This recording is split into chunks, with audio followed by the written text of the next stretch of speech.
and ended up giving Immortals the Baron. It's interesting, as the games go later, you see these teams kind of fall into a false sense of, oh yeah, we can do that, that's fine. When you kind of think 10 minutes ago, they would have never done that. Why now? It's very interesting when that it's the moment. pressure of the stage, exactly. It's the pressure of the game, right? It is that pressure. You can certainly feel, especially in games where it's stalling out. So a lot of why people talk about how it's such a mental game, right? You can feel like the game is slipping away even if it's not. You can feel like you're under pressure to do something even when you're not. And a lot of times that can force mental errors, decisions that teams would not do in a regular game, in a regular situation. That's why you sometimes see these kind of crazy Baron throws or crazy team fight mistakes. Kind of fake yourself into thinking something's not happening and it should be. As well as then you see the games where you unfortunately are coming up with a sliver of health on each kill, and that changes your mentality to always go harder. You want those kills. You're a little more pressured into making mistakes. First ban phase through. It's gonna be Rengar. It's gonna be Rengar. Got through again. Gonna be Rengar. Camille, LeBlanc, obviously Chronologic Gaming, Rengar for Smithy, as it's been now traded back and forth between these two junglers all 3 games. So you could probably expect Jhin first rounded as well. They could elect to go for Maokai Jhin combo. That would be pretty strong here with Varus off the table. Jhin is the next tier on there, so I think this is pretty smart. Taking away Huhi's Jace, where he was very successful in game 1, so they're not able to second round that, and they are kind of looking at it and now a new top lane, right? It's not Darshan on the Maokai. Yeah. He can go tank versus tank, but he can also, opt to look for more carry options where we have seen him also succeed, things like the Gangplank and so on and so forth.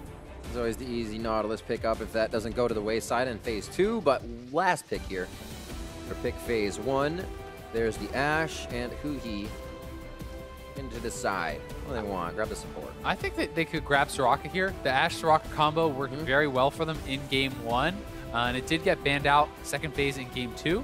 So if they want to go for that, they certainly have the ability to. And I feel like Darshan and Huhi have the champion pool and have the flexibility to absorb some bans and still get picks that work for them. There's such a big thing with Soraka too. You don't usually play against that long range silence, then lockup. Of Equinox. So Alphamu was using that huge in the other game to set up fights and just throw IMT for a loop. Yeah, the follow-up on the Ashe Arrow or any other additional CC, this specific combo, they had these 3 core champions in game 1. You hit an Ashe Arrow, then you hit an Empowered Bola, then you hit a Silence. They all overlap, and it's very difficult to deal with. So this draft is going to be pretty interesting since we do not have mashed roles. The support and the jungle were taken for CLG, whereas top and mid were taken for Immortals. So now it is the turn to try to focus your opponent's champion pool, to try to get lane advantages and matchup advantages. So right now, we're seeing Immortals attack Huhi, banning away the Syndra, trying to take away any disadvantageous matchups for Ryze that they can do. Wouldn't be surprised to see Cassio getting banned out as well by Immortals, because that is something that generally Ryze struggles with here too. Ryze, you see banned last game by Chronologic Gaming there in phase 2. Hobelter finally gets his hands on it, and it means priority here, locking in his first 3 picks. So I'm expecting to see some power from him. Expecting Cassio, and then I'm expecting Counterlogic Gaming's last ban to probably be something like the Graves. Target Dardoch, try to push him even further down that tier list. They could pivot and try to attack Olay, which they have liked to do so far, but I do think it would be pretty smart. It's actually Nautilus, so they're going to leave Cassio open. They may have a specific plan for this, or they may simply be unafraid of Huhi's Cassio. I do still think that Grace is probably going to be a big option here, though. Zix and Alphamu, considering that final phase 2 ban. Yeah, there's a lot of options on the table. That is the Graves. You want to talk through exactly what the team's response to this would be as well, right? So you want to try to use up that time. Make sure you're thinking it through. Dardoch, we did see him play Warwick once when he got targeted on the bans. It's possible that it could come out here again. So true. There's a lot of other options though still, right? Maybe not the S tiers from this patch, but you still have your Lee Sins, your Rek'Sais, your Olafs. There's a lot of things that he could go to there. We've seen quite a few people play Elise, although she's far down, still in that list. But Lee Sin gets locked in. Dardoch going to be hopping around this game, and maybe focusing on that mid and top lane, as there will be quite a bit of kill pressure they can work with here. Stixxay, his tried and true hover, almost missed it last time. Of Warwick. Let's see what he locks in. The solo lanes are both going to be revealed here for CLG. There are still some tanks available, such as the Poppy. You can go for things like the Trundle, but it's Darshan on the split push, locking in the Fiora there. I like that. Just like damage-dealing top laners. Hui, I mean, Hui has options. He could still go for Assassins and things like this, but he could also go for a good lane matchup on the Cassio if he wants to play it. There's a lot of ways you can go. It's not like Cassio is a hard counter to Rise. It is something that's an advantageous matchup, and a lot of people do like to play it. But Aurelion Sol is open too, and does fit their roaming style. I think it also would work well in conjunction with, you know, the Ash Arrow. You shoot at the Ash Arrow, you follow it up with a Rengar ultimate coming in, the Aurelion Sol flying in. And Aurelion Sol can also make roams to topside to try to get the Fiora ahead, which will unlock Darshan in the split push. So look for Hui to use that Aurelion Sol in conjunction with the Rengar and try to get Darshan ahead. I like this once again. Teams going in with hardly any tank in the composition, looking to just purely fight it out. Flame's going to have that Maokai as we see possible Bard picked up here. Ole's been pushed back and forth with his supports, and this time he may have gotten one that he wanted, but still goes for the Bard this time, showing that he can still flex outside the pool we know of him. Yeah, Ole has been pretty solid on the Bard. Really the initiators, you know, Thresh for the hooks, Morgana for the bindings, Bard for the ults. He has been strong on those champions, and they will have powerful initiation. When you look at the front to back team fighting for a team like Immortals, you have a very powerful frontline with the Maokai, with the Lee Sin falling in. You have the initiation of the Bard ult followed up by the Jhin. Rise is kind of one of those good mid-range mages that can get up in your opponent's face and really battle it out too.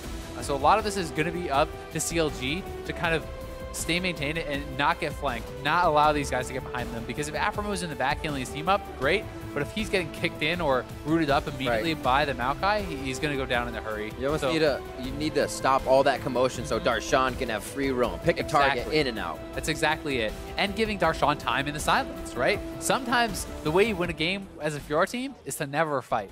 You just let the Fiora split push until you win the game. What time is it? Oh, 30 minutes? We have 15 more. We're good. 15 more. He'll have 6 items. He'll touch a turret. He'll fall. Yeah.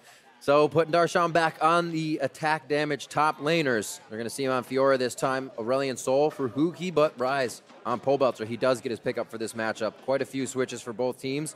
CLG's bot lane does get to go back to the Ashe Soraka, which we saw control so much of Cody's son and Ole in the first game of this series. We're going into game 3.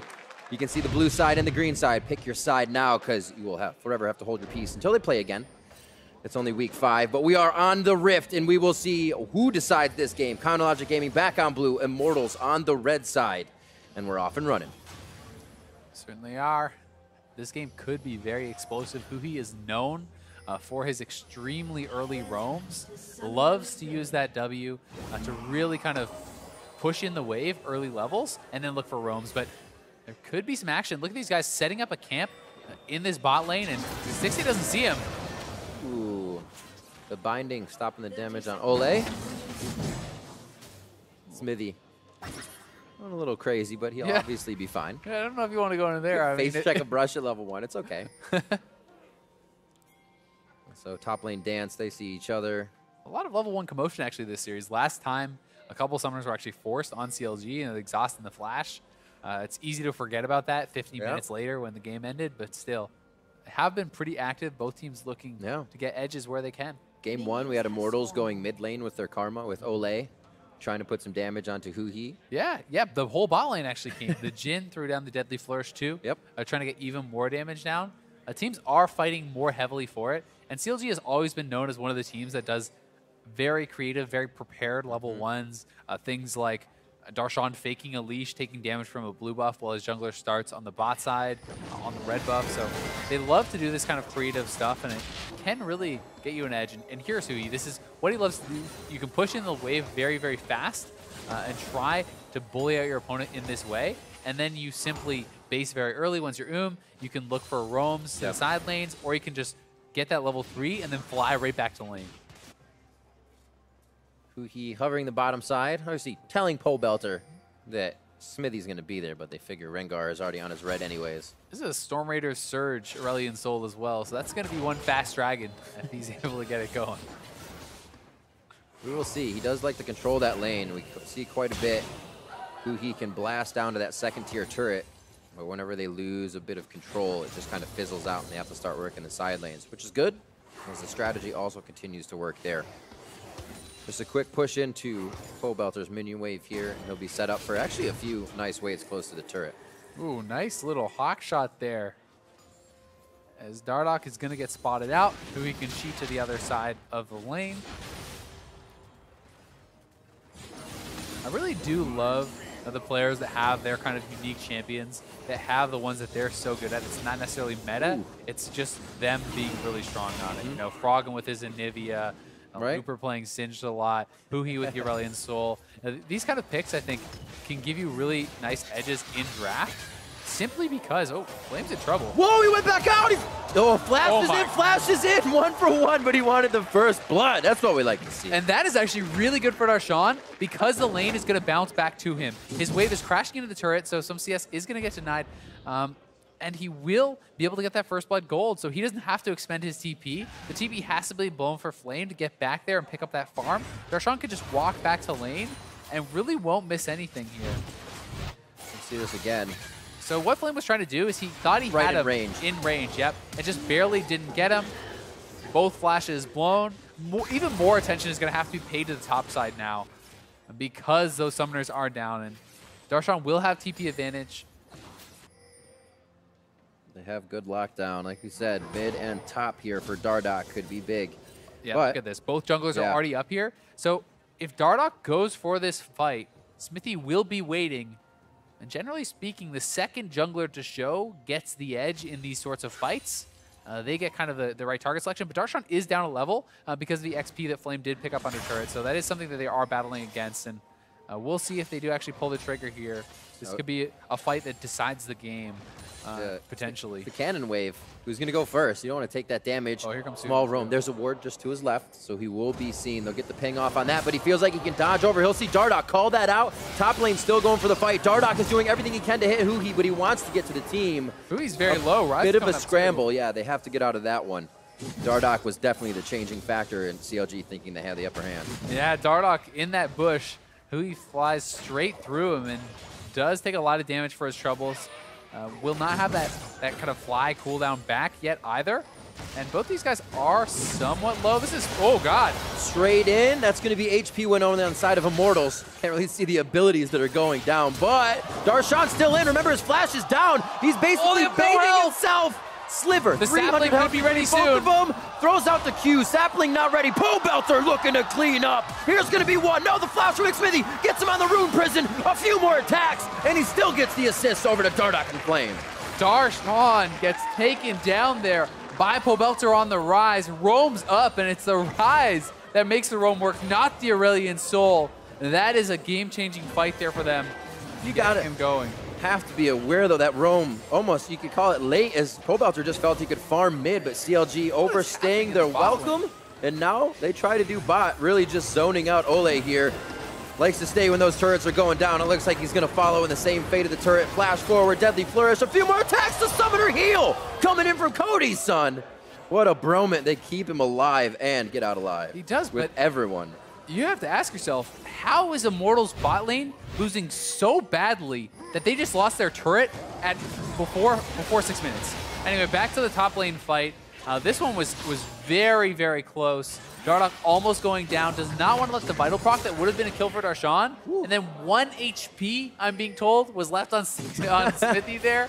But in comes Pobelter. Summoners are down, able to pick up a couple nice easy kills. It was a good presence of mind from Pobelter to start making that roam, even popping the ghost to get up there faster. Yeah. So a good job by him, but still, it's kind of a bit of a tragedy in the bot lane. This is 3 straight games that the Immortals bot lane has been getting absolutely blasted in the early game. Yeah. You know, half the CS of your opponents. You give up a turret that fast, like that almost doesn't even make sense. And we saw it as well. They did roam in the first game, but they got back safely. It's been Afromu, and we haven't been down there that much. It was in the first game, keeping them off with the star calls, with the silences. Cody, Sun, and Ole can't even approach the minion waves, then are forced to farm under turret with volleys in their face.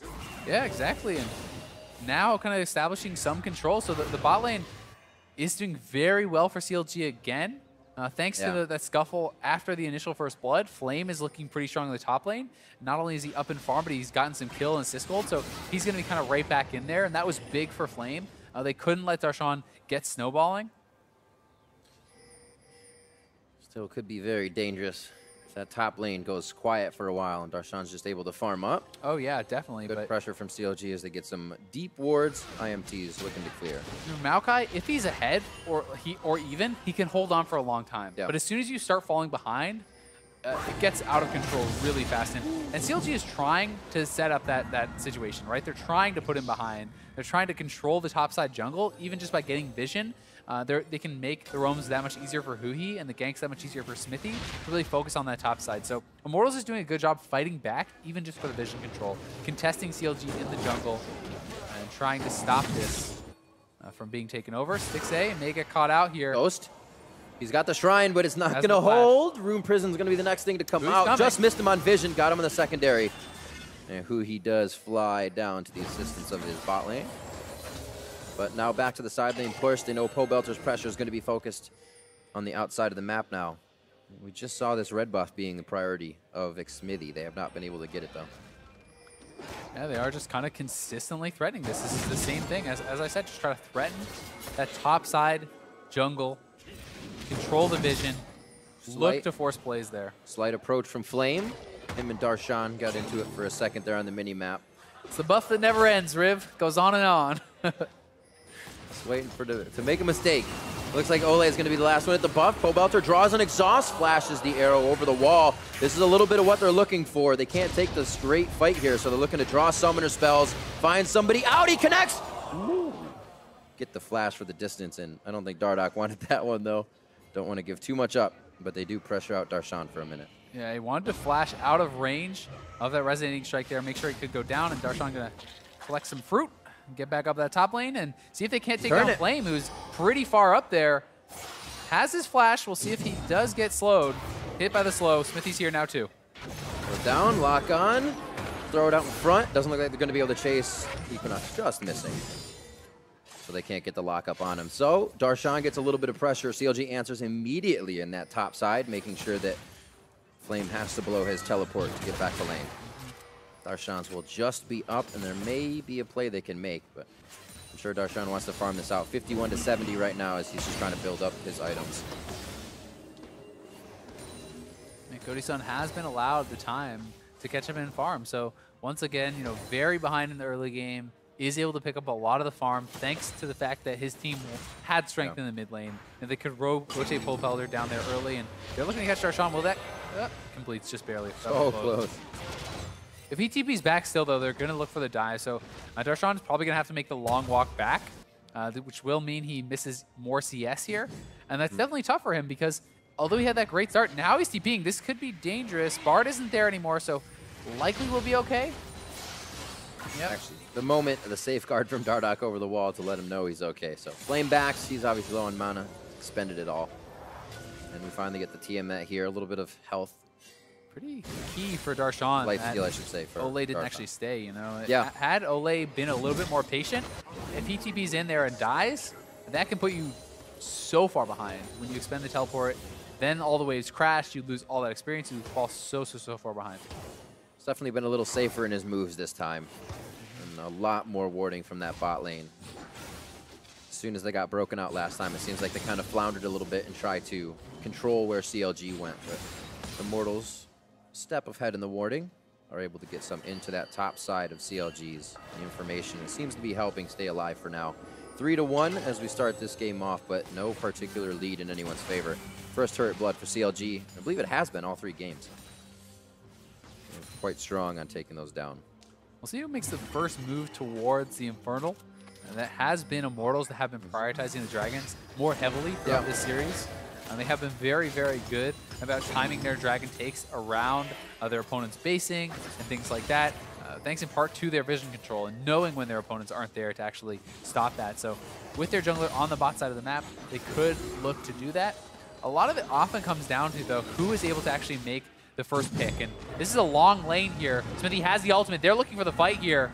Immortals somewhat caught out. Gather with Dardoch. There's a ward above them. It's kind of far away, as well as Flames pushed up to his turret, so they may not be able to use it. CLG making these moves when they know they have the map pressure. And Flame, every so often, just trying to get Darshan in turret range, but he knows it's coming and gets out of the way.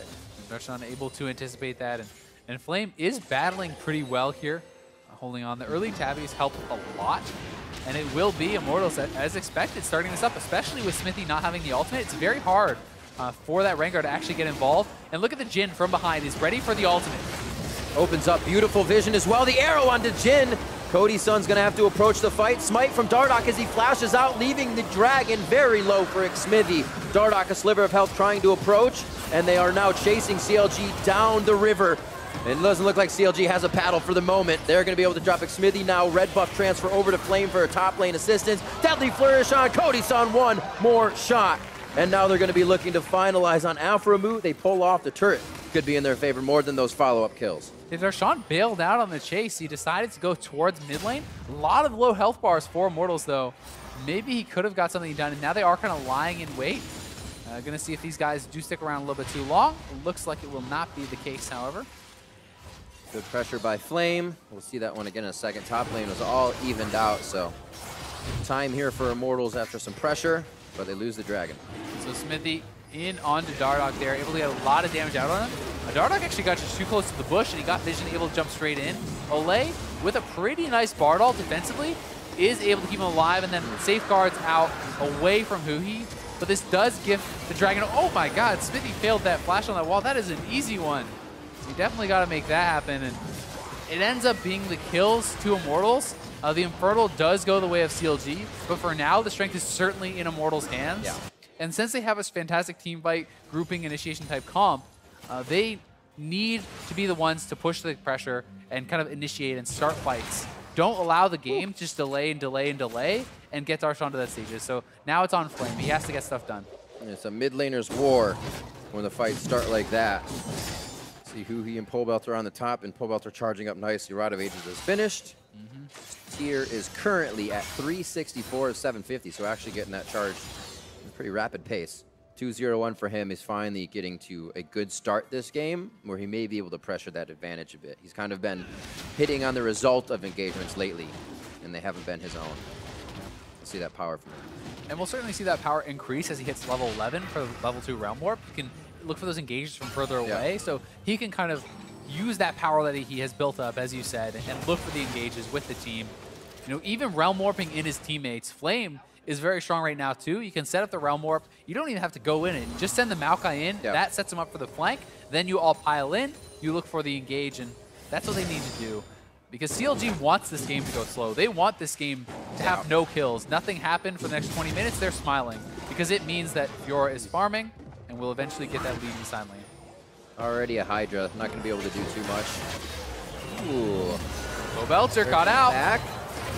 Oh my word. Look at the CC chain.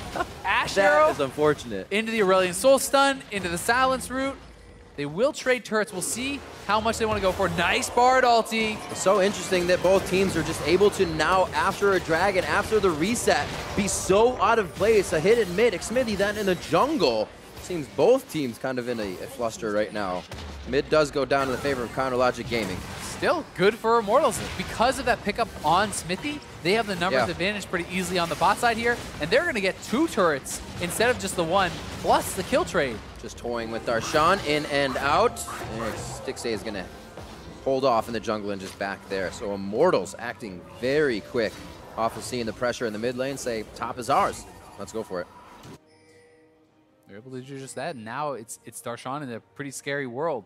No turrets on his side of the map at all.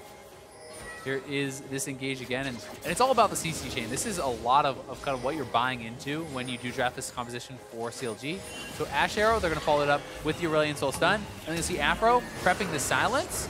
That comes down. That is then going to root him right out of it, so he never even gets a chance to move. And you can also add the Empowered Bola into that from Rengar.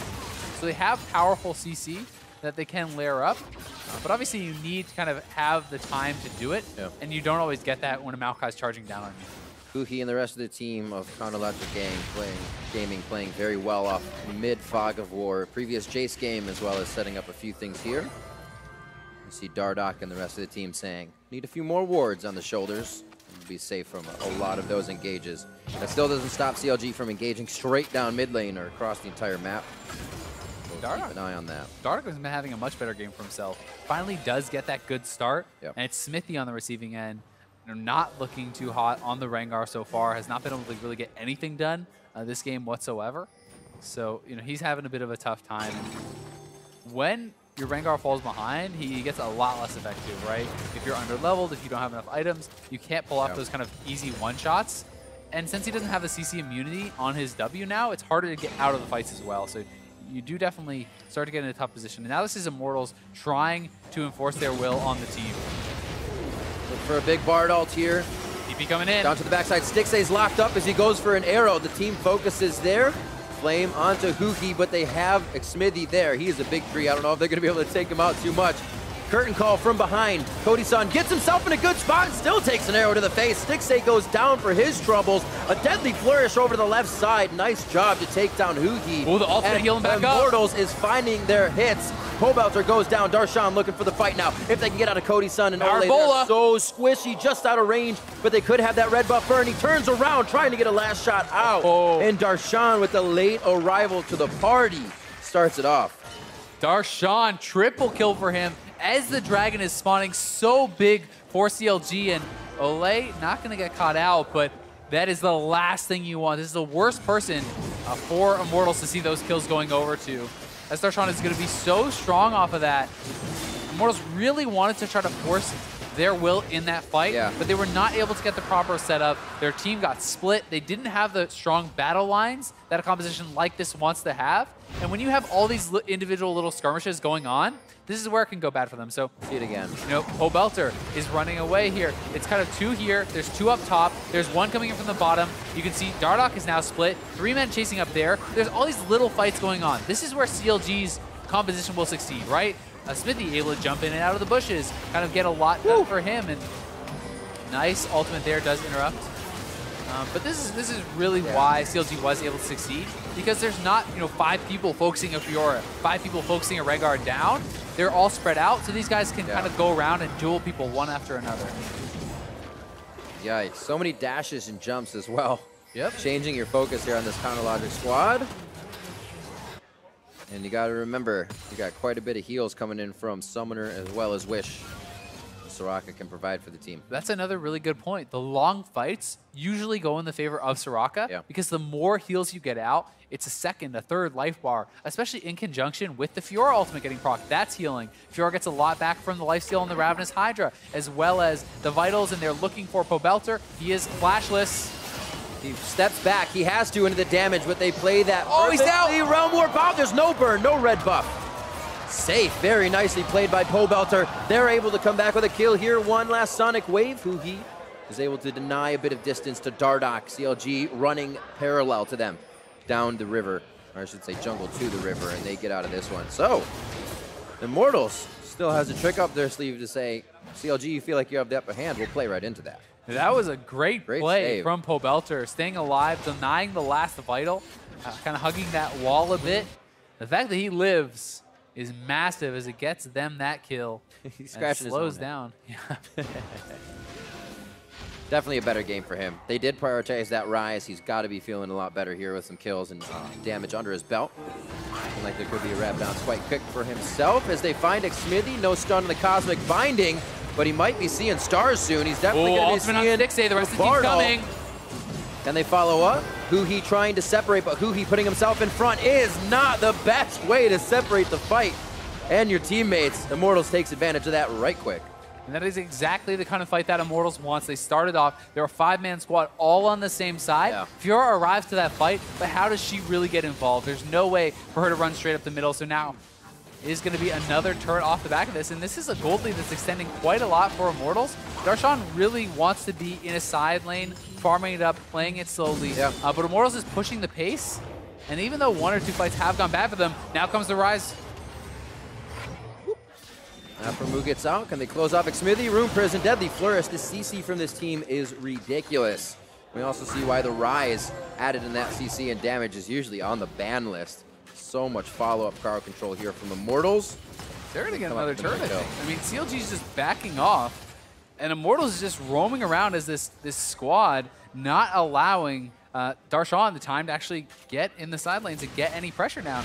I think Darshan just honestly should keep pushing, though. I mean, what are you accomplishing here? He walks all the way over, and And then he's like, oh, guess can't do anything. Now he walks all the way back, so he's not established any pressure in the bot lane. He's losing some CS there too, and he didn't accomplish anything in the mid lane. So yes, you want to be there and defend, but you have to be able to realize I couldn't get anything done there and try to get what you can, which was wave pressure, which was CS, and he is now doing that. But he needs to be the carry. He needs to get massive, so he has to sometimes prioritize his needs over that of the team. And come late game, he should be able to tear through Flame. If he can tear through Flame, that means he obliterates the rest of the team. Like you're saying, it's kind of just patience is the key here. Yeah. And stay in that side lane. Because you need multiple items on Fiora to do this, right? Really, it's kind of the trinity of items. You need lifesteal, you need the wave clear, and lifesteal comes somewhere from the Hydra. Then you get Black Cleaver, that's your armor pen. Then you get the Bloodthirster. And once you have those 3 items, generally speaking, tanks can no longer touch you.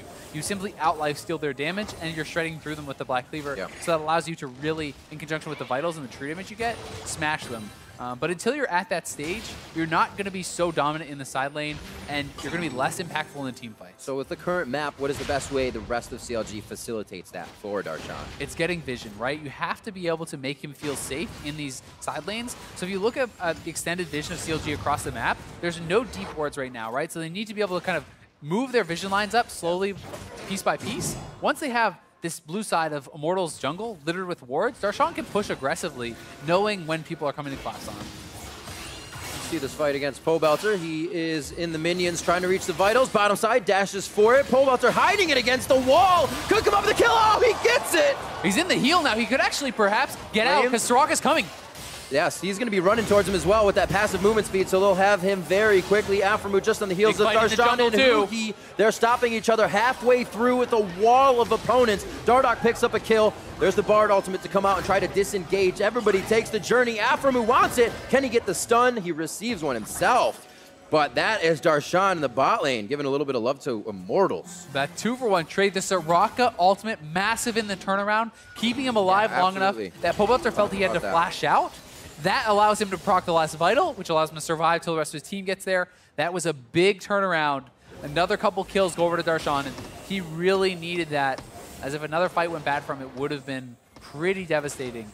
So big play from CLG, and as Darshan gets more assistance from his team, you'll see Aphromoo complete his Redemption. Redemption is a semi-global ability. You can actually use that almost, from the mid lane near jungle to the bot lane. If you hit that plus the ultimate on Soraka, that's something that they have to calculate into their fight, right?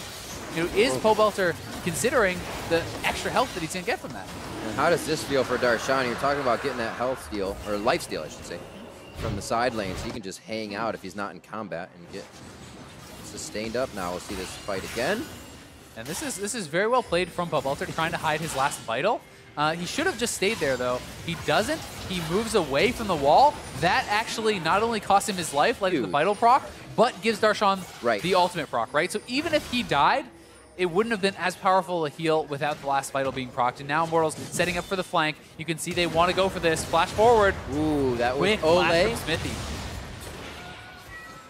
That was actually so fast. Smithy had very little time to react to that flash Bard stun.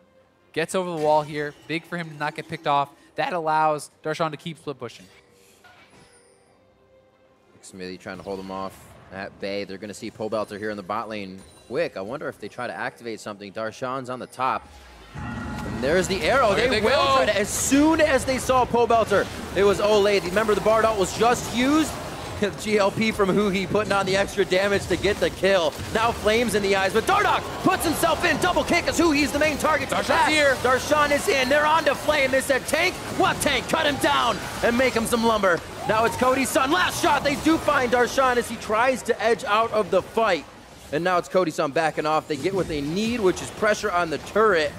But Pobelter had to come in very, very late for this fight. Yeah, this is the problem. They're not respecting the Soraka healing.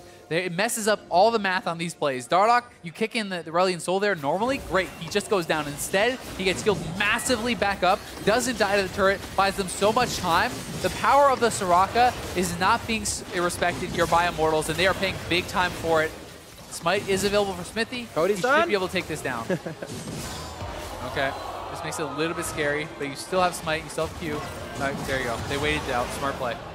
Stick smites it down. So we'll see this again. It's kind of Logic Gaming. So watch this. This is, once again, we talked about it.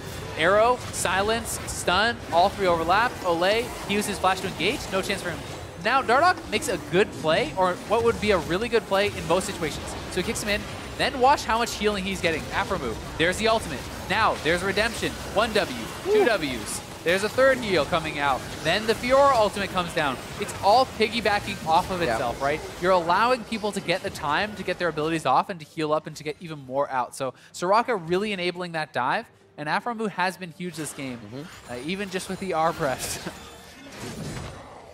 It's been working. Honestly, if they get banned out in a Aurelion Soul here, you can throw a Zillion in this comp to make your hair pulled out even more. Certainly can be Nobody's really gonna annoying. die. And we've seen Zillion a number of times, and Zillion can work well, with hyper carries like Dora and stuff like you said. So certainly something we could see.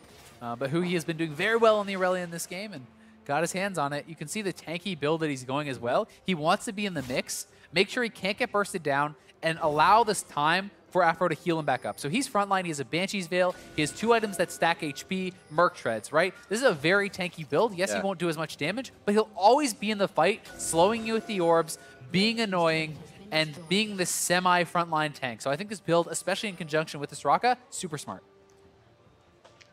It's that patiently waiting game. They're looking for the engage. They're trying to use this pink ward as a bait. Oh, he did hit them with that Ebola. I'm not sure if he noticed, but we'll see. Should have been an audio cue. Here they go. Ult goes down, obviously puts the scary eyes. Oh, Pole Belter almost down to half HP. You got to remember, Smithy's still putting out a lot of damage.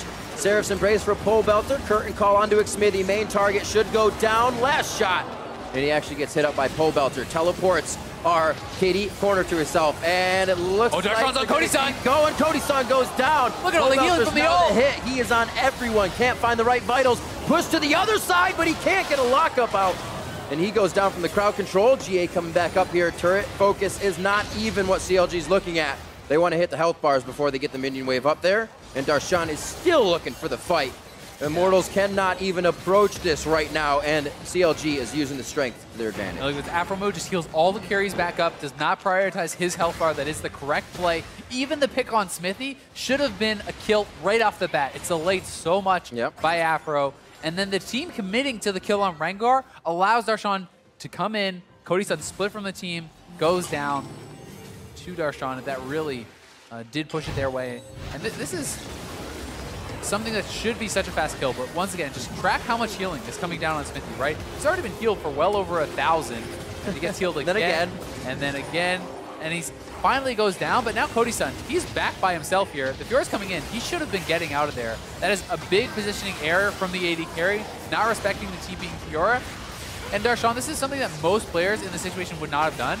He went for the third item GA instead of the split push because he likes to take his advantage, as we've said, and bring it to the team fights, right? So he uses a more team fight oriented buy to allow him to go aggressive in that fight and try to get his team the edge. It gets him the inhibitor paying off big time, and he can go for Bloodthirster next. That's the strength a lot of the CLG fans were looking for, or asking for. Where's that Darshan? Oh, he's silenced. He can't jump out. That plays on tanks, isn't delivering the damage. The rest of the team coming in. Tempered, look at this. Pause over the wall, looking so good. The Tempered Fate just pauses Dardoch's life-ending moment for a little longer, but he still goes down. 45 seconds, as you can see on the timer. And CLG has Darshan in the bot lane. Nobody can tango with him now, so the rest of the members yo-yo that offensive Immortals in the mid lane, and they're going to be spread thin for just about the rest of the game. Ocean Drake is up. A third one would mean Darshan could stay out and play forever. Certainly would, and with one member down, it's really hard to match the CLG squad, moving back and forth, and now they are grouped up. 5v4 here. They're trying to force it in the mid lane. Back and forth. Stick stays focused on the turret. We can't get too much, as there is still pretty good wave clear coming in from Pole Belter and Cody-san if they're still at the turret. This is the right call now. As Dardoch is coming back up, you didn't get anything done. Go and take the lesser prize, clean up that dragon. But Immortals is moving down. They could look to delay with the Jhin ultimate. Bard ultimate is not available, so it should already be gone. But the question is, can they get a fight afterwards? They know that Smithy blew his ult. CLG looks to disengage. All waves pushing, you can see. Priority set with a ping towards the top side here from Immortals. What's the next move for Counter Logic Gaming? Is it still send Darshan bot or wait for TP? then pressure what could be somewhat of a Baron. I think generally speaking, you're going to want to keep the 4-man squad mid, allow Darshan to go bot. You have the top lane naturally pushing in with the super minions, so Darshan can create pressure in that bot side, and Maokai cannot really answer him 1v1, so they can look to just continue to push up the lanes. Even if you can't threaten the turrets, you take control of your opponent's jungle, you farm both sides of the map, you extend the lead. Also, to look at the moment we've been kind of seeing in the past few games is you're in the lead, don't press yourself to do something. I just kind of mentioned Baron, but that's not necessary for CLG here. If they did it, it's just Immortals' chance. They kind of have the ticking time clock of that Fiora. In some compositions, you do have to press it. You do have to go for something right away. Yeah. In this case, it's more on Immortals, because while their team fight, with the Maokai and everything is super powerful, Darshan is now getting so strong that it stops being able to be answered by the Maokai, right? So Flame is kind of forced to start these engages and look for really good fights, try to find flanks, things like this. Whereas CLG is pretty happy to just pressure the map. Look for Olay to try to find a Bard ulti here, though. They are trying to clear out vision, allowing them to set up for a play. Both Dardoch and Xmithy having interesting games on their Rengars. Not too many kills, but always being there to assist in the engage for the team. Act as a deterrent for the re-engage. There he is, back to Pobelter, finding his priority target. Voice of Light all the way back to Cody Sun. He's still holding on to the curtain call, so close to the front line of CLG. Back to Fire Flame, trying to mitigate the damage as it comes in. Darshan to flash forward. A nice Cosmic Binding to save the rest of the members from Olay, but it's only a matter of time. Flame will fall, and the rest of the team's looking for health on the fountain. The Nexus turrets in the eyes of CLG. It's just way too much healing for CLG. Avramu keeping everyone alive. They're going to get another kill on the Pobelter. This will be the turrets going down, the Nexus going down, as CLG will take down Immortals. Beautifully played, 2-1. Chronologic Gaming do find the win in the series. And this was a really nice series from CLG. It felt like they're back to some of their old tricks. They're back to some of their old form. Aframu with some massive support performances on the Soraka was very, very strong. The bot lane from CLG was dominant in all games in the laning phase. They crushed. This is when they took a first turret at about 6 minutes. And Darshan on split push, he's successful. Huhi looking good on roaming champions. I mean, this is the CLG special. They definitely used the Soraka Ashe to throw Cody Sun and Olay for a loop. Nothing they brought to the bot lane kept them up in CS, kept them from being under their turret. So like you said, huge props to the bot lane as well. The fourth man in line. There's Huhi, Aframu, Xmithy, and there he is, Darshan, that man in the top lane. Coming back nice on the Fiora, great gameplay with strength for the team, and that's what people have been looking for. I mean, they get their win last time, Gangplank for Darshan, now Fiora for Darshan. He can play these carries, and it feels like CLG really is getting back to playing their game. This is what they have been lacking. They've been focusing too much on their opponents, according to Huhi, not playing their own style, and now, as they get back to that style, they're looking more and more successful. They are looking like a much stronger team. And we have to look at the flip side as well, with a bit of strength as well coming out of that mid lane from Pobelter. Once again, statistically, Immortals couldn't find the win again this week. No, they definitely couldn't. And Flame, he looked good on the Rumble, right? So that is another champion in their arsenal, something that they can take away from this. When he got back to the Maokai, he didn't feel as effective, even though he had a good start to the game. His 2 Rumble games, I think, were very impressive. Pobelter had some pretty strong ones himself. Not the best showing from Dardoch, especially the earlier games. He was struggling in the bot lane. While Cody Sun has been effective in the late game, Immortals needs to shore up their laning phase. Absolutely. We actually see a kind of moment where Immortals thought they had the lead here. 26-30 in mid lane fight. CLG 4 for 1, and they see Pobelter and allow mid to push up. I mean, Pobelter is out in the side lane. He doesn't have TP. He has no business being there. And the CC chain comes in. And this was really what so much of the comp was about, is the healing. We talked about it during the game. Aframu, there's the ultimate, the W, the redemption. There's thousands of healing coming out from him in every team fight. So if you cannot kill off these guys quick, you will not kill them off at all, especially with a champion like Jhin, who is more spellcaster focused, more burst focused than sustained DPS. It's not Jinx in the backline. You have to burst people out. And it didn't feel like Immortals was actually prepared for the Soraka. It's hard to actually take into consideration how much extra damage you sometimes have to deal. When you don't think these fights are going to go long, you don't have any tanks, everybody should just die off. But with the heals, you're putting yourself in the advantageous position. For more on that win, let's check in with Pastry and the victorious mid laner. Thank you very much. I'm here with Huhi after CLG's very close series against the Immortals. I have to ask you, a long back and forth series. How are you feeling about your play just throughout the series in general? I mean, to be honest, I was pretty disappointed on how I played today because not only I got solo kill, I just felt like I didn't play that well, but my team were there to back me up, so it was a pretty good win. And it does feel like the mid lane metagame is quite diverse right now. You played 3 different champions this series, all quite different. Are you comfortable with this sort of metagame? Because you've got your pocket picks like the Aurelion Sol, but also you're on the meta picks like Jace, like Zed. Are you happy with this many champions in the pool? Yeah, it's really easy. I mean, really fun to play like lots of champions. Since like I also like to play assassin champions such as Zed or Akali, like Ari. So I just hope that I can bring up those kind of champions to the meta as well, so that like we'll have a lot of fun. And then finally, CLG, it has been a rough start for you, but it's always been about kind of banding together and having a push late in the season. You said in an earlier interview that it feels like you wanted to focus on your own play and your team's own play rather than the enemy team. Has that been the thing that's really helped CLG kind of push themselves forward? Because the team does look much better now. Yeah, I think like that's one of our advantage. Like in the beginning of the season, we're really slow. Like I'm not going to lie, we were really bad. And like as time goes on, people had a lot of issues to each other, and we just had time to talk about it and solve it. And nowadays, it just feels really great that we're like kind of resolving every problems, and we feel like every single game we're keep getting better.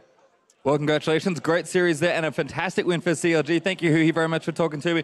Earlier today, though, we did manage to catch up with Cloud9's owner. Let's hear from him. Hey guys, Dash here with C9 Jack. Going to do a little pre-game interview leading into the Cloud9 TSM series that we've got going on today. But before we get to that matchup in particular, I want to take a trip down memory lane. Let's go all the way back to Split 1 for Cloud9. You've got Balls, Meteos, High, Sneaky, Lemonation. Talk to me about the formation of this team, you know, the way that those personalities meshed, and kind of what your guys' initial journey was here in the North American LCS to find such tremendous success at such an early stage. You're going way back for me to think about those days, and it was a whirlwind success period. You know, the early days, you know, High had just qualified for the LCS under Quantic, and he approached me as someone to make a team for him that could give him all the support he needs to be successful in the LCS. And I was looking for a team. I actually, a lot of people don't know this at the time, but I actually had owned Coast at the time, and things weren't working out with the roster, and I was trying to make the impact I wanted to make on the roster, and they weren't happy with it. So it gave me this opportunity to actually let go of that team and pick up Quantic and build this team with High, Lemonation, Sneaky, Balls, and the crew that we saw at that time. And you guys went 25-3 in the regular season, sweep the playoffs, 6 games to 0, right? So now all of a sudden we're at 31-3. That's a 91% win record in the very first split of the North American LCS for Cloud9. You've set a tremendous bar for yourself at this point for every future split. And so I guess my question to you now moving forward is, you know, with that lineup, you guys had, you know, ups and downs as a roster, but you never quite achieved that same level, right? In that 31-3 split. Talk to me about being an organization that has had to deal with, you know, this expectation of being top 3 or winning the North American LCS and representing at Worlds every single season. It's really tough when you have a split that we were that dominant. Like, it didn't matter how far we were behind. I still felt like we were going to win it. And the LCS has changed. It's grown up a lot. The practice schedules of the teams have changed, and the seriousness that everyone takes when they approach LCS has completely been raised. So I don't think that we'll ever have another season quite like that where we're that dominant. But I don't really think about it in my daily life. What I really am thinking about is trying to make sure that we approach every day with a positive attitude, ready to learn, and with a drive and passion to win. That's really what I focus on with my team. Well, and so here you are, right? However many years later, 3 years later, and the roster has changed. Just last week, you actually had to play against some of your children, in a sense, right? I mean, it was watching your kids fight. You've got Balls, High, Lemonation on one side. You've got your organization in Cloud9 and Sneaky, the remaining face of that original lineup, on one side. What was that like to watch, you know, the success of the Cloud9 players continue throughout the North American LCS, but not all of them on your team? It was actually, I think the weeks leading up to that event was a lot more worrisome than the actual game, because what I didn't want to see was my team get crushed by Fly, and I didn't want to see those players that I have such a strong connection to get crushed by us. And I honestly, like, it couldn't have ended better with a 3-game series that was really tight, where they could hold their heads high even though they lost to us. And that's, for me, obviously the perfect ending. Absolutely. FlyQuest still sitting there right in third place, so in contention for top spots when it comes to playoff runs and perhaps visitation to Worlds come Summer Split. But now let's go ahead and look at where Cloud9 is at now, right? Undefeated in this split still, going up against his. That's right? Undefeated here. So in a sense, you said maybe we won't be able to repeat split one of our NALCS careers, but you're already on the track to doing something pretty great in the undefeated split. But you've done it with 4 new players, right? An entirely different roster. So talk to me about the Cloud9 organization and having to return to that same level of competition, but with new players, with new coaches, with new infrastructure behind you. Right. So this didn't happen overnight. This was a culmination of months of work. We needed to move to a system where players could almost be like modular. We could plug them in, and they understood what it took to be a Cloud9 player. The effort that was expected and the passion and to actually win was there. We also had to have the correct coaching staff, correct management behind us. So it took a long time to get where we were, and we obviously had some serious stumbles. Summer of 2015 was brutal for us. We never had a losing split before, and to go through that just highlighted how important it was for me to build a system where we will never have that happen again. Right, but here they are back up on top. And now specifically related to the matchup today, how are the players feeling in terms of pressure? Because some of these guys, right, joined the team much later than that stigma of Cloud9 being such a dominant team. But the expectation now is that they will beat TSM, and pretty handily today, even though TSM's sitting in second. So is the pressure starting to, build up and make its gains on the team, and how are we dealing with that? Well, I think the system that we have in place right now actually has the players' heads in a good spot. They take it one game at a time. They don't think about what happened the last prior weeks. They understand what it takes to actually win. It's possible we could lose. If we lose, we're not gonna cry about it. We're gonna get ready for the Sunday's game. Well, and Sunday's game, you're actually going up against Meteos, of all people, who's subbing in for Inori. So as we talk about your players making their way around the North American LCS, Cloud9 as an organization has actually been kind of the home base, or maybe the launching pad for a number of individuals, not even the core 5 that you guys started with. Yeah, I mean, I see Dignitas, I see Lod. Lod lived in our game house for months. And, Keith was a part of the organization. You could look over in Europe, you can see a lot of the Cloud9 Clips guys and H2K. We are constantly scouting for new talent. And that's a big piece of what makes us be consistent. And that's a big part of the future of Cloud9 as well. All right, well, final question, just to put a close on this. Does Cloud9 win the North American LCS Spring Split? I'm thinking about TSM today. All right, okay, that's an acceptable answer. Well, thank you so much for taking the time to speak with me right now, and of course, best of luck to your team in the matchup later today. Thanks for having me. All righty, ladies and gentlemen, we're going to head to a commercial break for just a moment, but we'll be back on the other side.